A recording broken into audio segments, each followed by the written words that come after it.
अन्नदाता। पग पग पर है संग तुम्हारे अन्नदाता। लहू किसानों का बन के पसीना सींचता है धरती का सीना। मेहनत का तेरी हक दिलवाने, नई तकनीक नई खोज बताने। पशुधन को गुणवान बनाना, पौध सुरक्षा को सिखलाना, खेती के सब गुर समझाने, भारत का सरताज बनाने। आठों पहर है संग तुम्हारे अन्नदाता अन्नदाता। नमस्कार, मैं हूं शुभ मिश्रा और आप सभी दर्शकों का अन्नदाता कार्यक्रम में बहुत बहुत स्वागत करती हूं। देश के हर व्यक्ति के जीवन में किसानों का अहम योगदान है, क्योंकि किसान ही हमारे लिए अन्न को उपजाते हैं और देश के हर व्यक्ति को खाना प्रदान करते हैं, और इसीलिए उन्हें अन्नदाता भी कहा जाता है। और ऐसे ही किसानों को खेती बाड़ी की नई तकनीकी जानकारी देने की कोशिश हम करते हैं। तो चलिए कार्यक्रम की शुरुआत करने से पहले देखते हैं क्या है आज के अन्नदाता में खास। अनाज को भंडारण करने की तकनीक।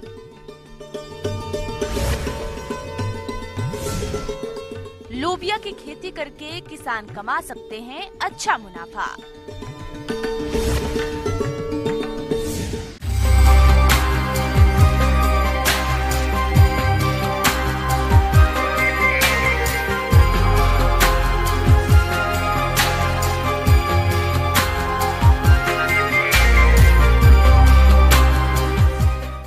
इस समय फसलों की कटाई चल रही है और कई फसलों की कटाई हो चुकी है।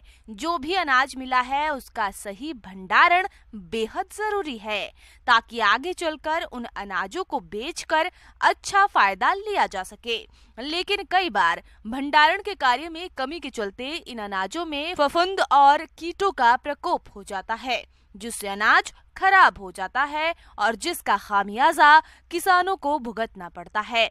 इसीलिए हम आज भंडारण की तकनीक बताएंगे, जिसके बारे में विस्तार से जानकारी कृषि विज्ञान केंद्र लादा समस्तीपुर के अर्बन कुंडू देंगे।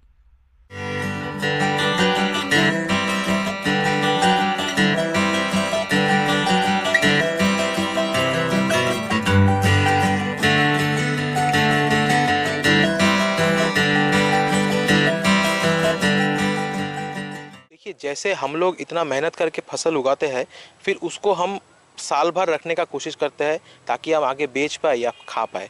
अब जो इतना मेहनत किए उसका करने के बाद हम अगर स्टोरेज जो उसको जब संचय करते हैं उसमें अगर ध्यान नहीं दे तो क्या होगा, इतना मेहनत पे बहुत सारा नुकसान आ सकता है। इस समय गेहूं की कटाई तेजी पर है। अन्य फसलों जैसे चना, मटर, सरसों, अलसी इत्यादि की कटाई लगभग हो चुकी है।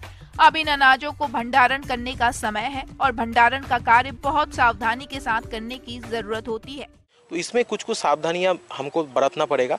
क्या है, पहली चीज़ है मॉइस्चर, नमी। जब हम लोग जो अनाज हम हार्वेस्ट किए उसमें क्या होता है, नमी बहुत ज़्यादा रहता है, उसको पहले बढ़िया से सुखाना पड़ेगा। गेहूँ ये सब जो अनाज है इसमें जो स्टोरेज के टाइम जो मॉइस्चर है वो 12 से 14% रहना चाहिए। ठीक है, इससे अगर ज़्यादा रहेगा तो उसमें फफूंद या फिर बाकी जो कीट पतंग है वो उसका उपद्रव बहुत पाया जाता है, जो जाके आगे जाके बहुत नुकसान करता है। तलहन की बात करें, जैसे आपका राई हो गया, उसमें जो मॉइस्चर है वो 7.5% ही होना चाहिए। मतलब उसको और ज़्यादा अच्छे से सुखाना पड़ेगा हम उसको स्टोरेज करने के लिए। और जो दलहन प्रकृति का फसल है, जैसे आपका मूंग हो गया, मसूर हो गया, हाँ, ये सब को स्टोरेज करने के लिए हमका टेम्परेचर जो है 10 से 12% होना चाहिए। जब स्टोरेज करेंगे उसमें क्या होता है, बहुत पैमाने में डर्ट मतलब कीचड़ ये सब भी पाया जाता है, तो वो सब भी क्या है, हमारा कीट पतंग जो है उसका एक पैमाने में उसको मदद दिलाता है। इसलिए जब स्टोरेज करेंगे तो ये सब जो खराब चीज़ है मतलब गंदगी है उसको यहाँ से दूर करना पड़ेगा, तब जाके हमारा स्टोरेज जो है वो बढ़िया रहेगा। अनाजों का भंडारण बोरे में या ड्रम में किया जाता है। अगर आप बोरों में भंडारण कर रहे हैं तो जिस कमरे में भंडारण करना है उस कमरे का उपचार जरूर कर लें।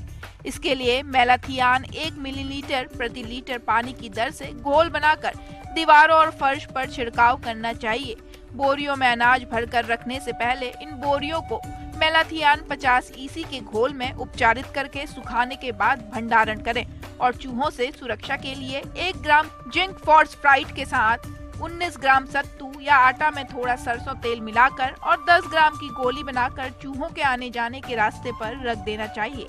अगर ड्रम में भंडारण कर रहे हैं तो ड्रम की भी ठीक से साफ सफाई कर लें। फिर दूसरा बात हम करते हैं रिलेटिव ह्यूमिडिटी, मतलब वायु में जो आपका मॉइस्चर रहता है उसके बारे में। जितना ये भी है कि अगर वायु में ज़्यादा मॉइस्चर रहेगा तो तब भी जाके हमारा जो कीट पतंग है उसको बड़े पैमाने में वो मदद करता है। इसलिए जहाँ पे हम स्टोर करेंगे, ठीक है, वहाँ पे वायु संचलन सही होना, वेंटिलेशन होना चाहिए और जो रिलेटिव ह्यूमिडिटी है उसको 15% से नीचे रहेगा तो बढ़िया रहेगा। बात करते हैं टेम्परेचर के बारे में, तापमान के बारे में। नॉर्मली क्या होता है, तापमान जितना ज़्यादा रहता है हमारा कीट पतंग भी उपद्रव बहुत ज़्यादा पाया जाता है। इसलिए वैज्ञानिक बोलते हैं कि जो स्टोरेज टेम्परेचर है मिनिमम 25 डिग्री से कम होना चाहिए और जो है एकदम मान लीजिए 5 से 25, ये जो रेंज है इसमें हमको स्टोर करना चाहिए। भंडारण करते समय हवा के रुख का अवश्य ध्यान रखें। अगर पूर्वा हवा चल रही हो तो तब भंडारण का कार्य न करें। अगर आप भंडारण में जहरीली दवाओं का प्रयोग नहीं करना चाहते हैं तो नीम के पत्ते या लहसुन का प्रयोग भी कर सकते हैं। इसके अलावा और भी कई चीजें होती हैं जिनका किसान प्रयोग करते हैं। और जो है अब किस में कौन सा स्टोरेज इक्विपमेंट में हम उसको स्टोर करेंगे। बहुत लोग बैग यूज़ करते हैं, बहुत लोग कंटेनर यूज़ करते हैं। तो इसमें वैज्ञानिक बोलते हैं कि अगर मेटालिक कंटेनर हम लोग यूज़ करेंगे, उसमें अगर जो अनाज को रखेंगे तब जाके जो क्षति होने का चांसेस है वो तो बहुत घट जाता है। हालांकि गांव में बहुत कम लोगों के पास ये पाया मौजूद रहता है जो मेटालिक कंटेनर का बात मैं कर रहा था। इसलिए अगर बैग में रखना है तो वो एक चीज़ सावधानी बरतना पड़ेगा कि जो बैग हम स्टैक करेंगे वो दीवार से एटलीस्ट 60 से 70 सेंटीमीटर दूरी पे रहे, क्योंकि क्या होता है कभी कभी दीवार से भी डैम्प आ जाता है तो जो जाके आपका जो जूट का जो थैला होता है, ठीक है, उससे डैम्प ले लेता है और जाके आगे जाके क्षति करता है। तो इस चीज़ को हमको ध्यान रखना पड़ेगा। और जो हम स्टैक करेंगे, जहाँ पे हम अनाज को गोदाम में रखेंगे, स्टैक करेंगे, हर एक स्टैक के बीच में एटलीस्ट थोड़ा सा डिस्टेंस रहना चाहिए। मान लीजिए आधा मीटर का या फिर ऐसा डिस्टेंस, तो जाके जो वायु संचालन है, वेंटिलेशन है, वो बढ़िया रहेगा। अगर किसान शॉर्ट ड्यूरेशन के लिए स्टोरेज करते हैं तो 1 साल के लिए तो बढ़िया है। और अगर इससे ज़्यादा अगर करना है 3 साल, जिसको हम बोलते हैं कि लॉन्ग ड्यूरेशन वाला, तो उसमें कुछ केमिकल यूज़ कर सकते हैं। जैसे एकदम स्प्रे करना तो सही नहीं रहता, गोदाम में लोग स्प्रे करते हैं, जैसे मेलाथियन 2% स्प्रे करते हैं। और अगर अपने घर में वो स्टोर कर रहा है तो एल्युमिनियम फॉस्फाइड का एक टैबलेट आता है। वो क्या होता है, मान लीजिए एक बोरे में 3 ग्राम का टैबलेट अगर दे दिए तो वो क्या होगा, वो टैबलेट से गैस निकल के बाकी जो कीट पतंग है, फफूंद है, उसको कंट्रोल करता है। तो इससे स्टोरेज क्वालिटी बढ़िया रहेगा। किसान भाइयों, अब लेते हैं एक छोटा सा ब्रेक।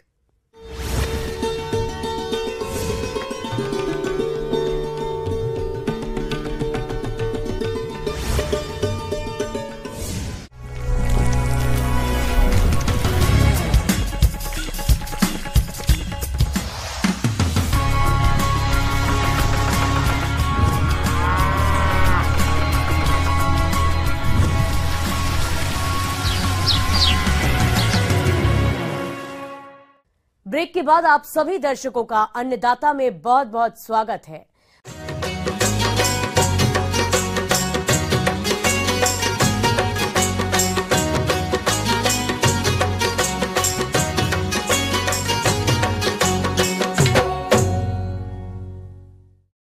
प्रदेश के जो किसान भाई लोबिया की खेती करना चाहते हैं वे इसकी बुआई कर सकते हैं और इसकी फसल लगाकर अच्छा उत्पादन ले सकते हैं। इसीलिए किसान लोबिया की कौन कौन सी किस्मों की बोनी करें और बुआई करते समय किन किन बातों पर विशेष ध्यान दें, इस बारे में जानकारी दे रहे हैं कृषि विज्ञान केंद्र लादा समस्तीपुर के डॉक्टर अभिषेक प्रताप सिंह।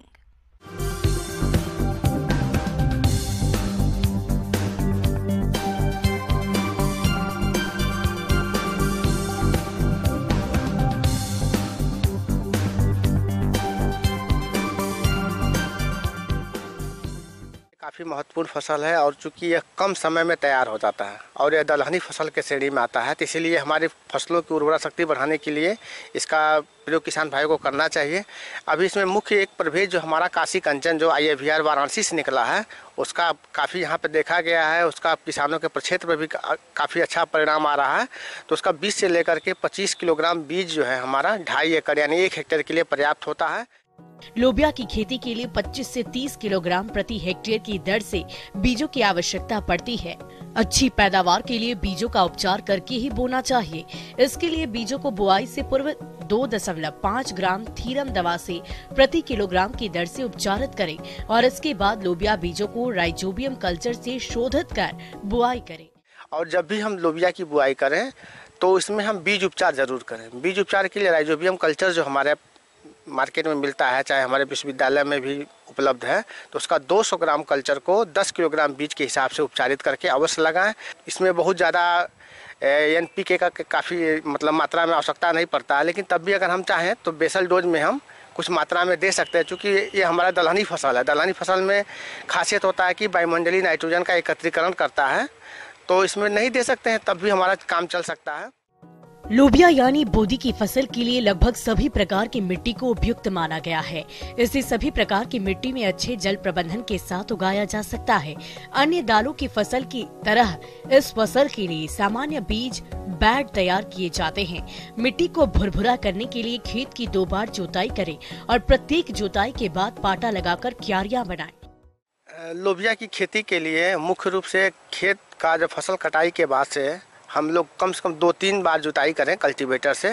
और जुताई करते समय खेत में अगर हमारे पास कंपोस्ट है तो कंपोस्ट का भी व्यवहार करें। 100 से लेकर के 150 कुंटल कंपोस्ट हम प्रति एकड़ के हिसाब से व्यवहार करें। और उसमें अगर हम बात करें NPK का, तो ये जैसा कि लोबिया हमारा दलहनी फसल है, इसमें नाइट्रोजन का इम्पोर्टेंस उतना नहीं होता क्योंकि वायुमंडल से नाइट्रोजन ले लेता है, लेकिन तब भी हम 40-60-60 यानी 40 किलोग्राम नाइट्रोजन, 60 किलोग्राम फास्फोरस और 60 किलोग्राम पोटास का हम बेसल डोज में प्रति हेक्टेयर के हिसाब से अगर हम डालते हैं तो हमारे लिए काफ़ी फायदेमंद होता है। और इस प्रकार से डाल करके हम जब भी बुआई करें, बुआई हमेशा लाइन में होना चाहिए। और इसमें जब लगाने का समय है तो हमारा यही समय चल रहा है, किसान भाई अगर तोरी का फसल लगाएं चाहे और भी जो भी फसल अगर कटने के बाद से खेत में नमी बना लें। नमी बनाने के बाद अगर हम लाइन से लगाते हैं तो लाइन से लाइन का दूरी 40 सेंटीमीटर और बीज से बीज का दूरी 15 से 20 सेंटीमीटर पर अगर हम लगाते हैं तो यह लोबिया हमारा लगाने का समय। और लोबिया के पौधे के आसपास अवांछनीय पौधे उग जाते हैं जिन्हें खरपतवार कहा जाता है। खरपतवार के कारण पौधा अच्छी तरह विकसित नहीं हो पाता है, इसलिए लोबिया के पौधों की 2 से 3 बार निराई व गुड़ाई करें। वहीं यदि रासायनिक तरीका अपनाना चाहते हैं तो पेंडिमिथलिन 3 लीटर प्रति हेक्टेयर की दर से बुआई के बाद 2 दिन के अंदर प्रयोग करें। अगर हम बात करें इसके उत्पादन का, तो उसका उत्पादन हम 2 प्रकार से, एक तो हरा फली के रूप में भी इस्तेमाल कर सकते हैं और उसके बाद से हम इसके दाने का भी इस्तेमाल हम कर सकते हैं। तो हरी फली का उत्पादन जो है हमारा जो है मोटे तौर पे अगर हम बात करें प्रति एकड़ के हिसाब से तो मोटा मोटा 25 से लेकर के 30-35 कुंटल तक हमारा एकड़ में हो जाता है।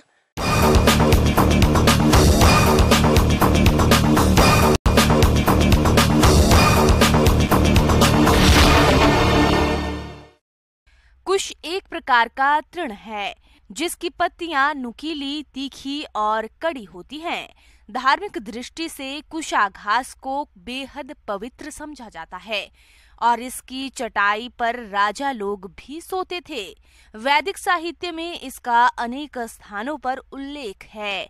इसी बात को ध्यान में रखते हुए हिमाचल प्रदेश के जिला सोलन में रहने वाली महिला किसान मंजू देवी इसे व्यवसाय का रूप देकर अच्छा मुनाफा कमाती हैं। तो चलिए मिलते हैं उन्हीं से।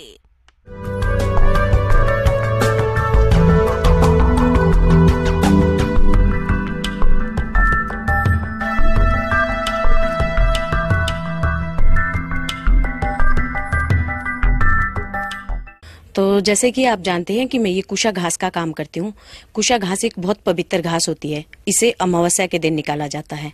अमावस्या के दिन निकला हुआ घास बहुत शुद्ध माना जाता है, जिससे मैं पूजा आसन बनाती हूँ और पूजा टोकरी बनाती हूँ। तो हमने बहुत सी लेडीजों ने इसकी ट्रेनिंग ली थी, 20 लेडीजों ने हमने इसकी ट्रेनिंग ली थी। तो 20 में से किसी ने काम नहीं किया, किसी को जरूरत नहीं थी, किसी को शौक से सीखा है। तो मेरे को बहुत जरूरत थी कि मैं बहुत गरीब फैमिली से हूँ। कहते हैं कि इंसान में कुछ कर गुजरने की चाह हो तो कोई भी काम नामुमकिन नहीं होता। ऐसा ही कुछ कर दिखाया है हिमाचल प्रदेश के जिला सोलन की तुंदल पंचायत के रहने वाली मंजू ने। अपने आप को आत्मनिर्भर बनाना चाहती थी और इसी के चलते उन्होंने विकास खंड कंडा घाट से कुशाघास से विभिन्न तरह के घरेलू उत्पाद बनाने की ट्रेनिंग ली और अब अपने घर से ही कुशाघास के विभिन्न तरह के उत्पाद बनाकर अपनी छोटी सी दुकान में बेचती हैं और प्रति माह 12 से 13 हजार रुपए की आमदनी करती हैं। आइए जानते हैं इनकी सफलता की कहानी इन्हीं की जुबानी। तो जब मैंने ये प्रोडक्ट बनाने शुरू किए 2019 में मैंने इसकी ट्रेनिंग ली है। उसके बाद मैं ये ट्रेनिंग बनाती हूँ। तो मैंने पहले स्टार्टिंग में ये सड़कों में बेचना शुरू किया था। मेरे ये छोटे छोटे प्रोडक्ट बनाती थी तो सड़कों में बहुत अच्छा, संडे के दिन टूरिस्ट प्ले है, संडे के दिन बहुत अच्छी सेल होती थी। तो इससे मुझे शौक भी हुआ और मेरी आय का साधन भी बना और जिससे मैं आज आत्मनिर्भर बन चुकी हूँ। और मैं ये जब छोटे प्रोडक्ट बनाती थी तो मैं वाटर शेड के थ्रू बनाती थी ये छोटे प्रोडक्ट। तो मुझे एग्जीबिशन लगाने को बोलते थे ब्लॉग से कि आप जाओ और एग्जीबिशन लगाओ। तो वहाँ थोड़ी सेल होती थी, स्टार्टिंग था, लोगों को पता नहीं था कि ये घास की बनी चीजें थी तो इसकी कोई वैल्यू नहीं थी पहले। अब फिर धीरे धीरे जब मैं NRLM से जुड़ी तो मुझे और बाहर जाने का मौका मिला। बाहर गई तो बहुत अच्छे ऑर्डर आते हैं। तो मैं मंडी में मेरा डिस्ट्रिक्ट लेवल का हुआ था और सोलन में मेरा ब्लॉक लेवल का हुआ था और नोएडा में मेरा नेशनल लेवल का प्रोग्राम हुआ था। तो मुझे बहुत अच्छे से सम्मानित भी किया जाता है। और मैं ये प्रोडक्ट जब बनाती हूँ तो अब मेरी इतनी सेल है कि जब मेरे एग्जीबिशन बाहर लगते हैं तो मुझे बहुत सेल, मतलब मैं इसका वो पूरा ही नहीं कर पाती कि लोगों की इतनी डिमांड है अब इसकी। उन्होंने बताया कि इस घास को सितंबर माह में हिमाचल के जंगल से काट कर लाती हैं। काटने के बाद इस घास को सबसे पहले धूप में सुखाया जाता है, फिर इसको पानी, ग्लिसरीन और नमक के घोल में उबाला जाता है। इसके बाद घास को छाया में सूखने के लिए रख दिया जाता है। तो जैसे मेरा पूजा आसन है उसको बनाने में कम से कम 4 दिन लगते हैं। तो मैं उसे 1000 रुपए का सेल करती हूँ। और मेरा जो सबसे मेन है चपाती बॉक्स, क्योंकि जैसे हम जब चपाती बॉक्स बनाते हैं तो उसमें जब ग्रहण लगता है तो या उसमें रोटी रखी खराब नहीं होती। जैसे कहते भी हैं हमारे हिंदू धर्म में कि ग्रहण लगी रोटी नहीं खानी चाहिए, मगर जो कुशा घास का चपाती बॉक्स है इसमें कभी रोटी खराब नहीं होती, ना इसमें सिलन आती। तो इसको मैं 500 रुपए का बेचती हूँ। ये शेल्फ लाइफ तो बिल्कुल ऐसे है कि 5 साल तक तो ना कोई कलर फेड, क्योंकि इसमें सिर्फ धागे का यूज हुआ है और बाकी सारा रॉ मटेरियल है। सिर्फ मैं धागे लेके आती हूँ तो धागा बिल्कुल नेचुरल धागा है जो 5 साल तक तो बिल्कुल खराब नहीं होगा, कोई टूटेगा फूटेगा नहीं। फिर तो थोड़ी बात रखने पे भी होती है, अगर हम इसे रखेंगे तो कम से कम 10 साल तक ये प्रोडक्ट हमारा चलता है। मैं ये अपने प्रोडक्ट यहाँ तो मैं अपनी शॉप में इसे सेल करती हूँ, मगर जब मेरे छोटे छोटे एग्जीबिशन भी लगते हैं, जब मैं बाहर जाती हूँ तो जब मुझे वहाँ से ऑर्डर आता है तो फेसबुक के जरिए भी कोई मोबाइल नंबर लेके भी मुझसे कांटेक्ट करता है तो मैं इसे कुरियर भी करती हूँ। कुरियर मैं इसे डाकखाने से करती हूँ। उनके प्रोडक्ट लेके मुझे पहले कैश पेमेंट होती है और फिर मैं कुरियर करती हूँ यहाँ से। जब मैंने ये अपना छोटा सा काम शुरू किया था तो मेरा ये अच्छा काम देखकर मुझे ग्रुप में जोड़ा गया और उसके बाद मुझे वाटर शेड के थ्रू ये छोटी सी दुकान मिली थी जो मेरा आज आय का साधन है। इसमें मैं अपने बच्चों का पालन पोषण भी करती हूँ और सरकार ने मुझे इसको बनाने में 30,000 दिया था, तो जिसमें मैंने 40,000 अपना लगाकर इसको मैंने बहुत अच्छे से तैयार किया और आज मैं यहाँ ये प्रोडक्ट बनाती थी। पहले मेरी सेल, जब मैंने इसको 2019 में स्टार्ट किया तो पहले मेरी सेल मंथली 2000 थी बस।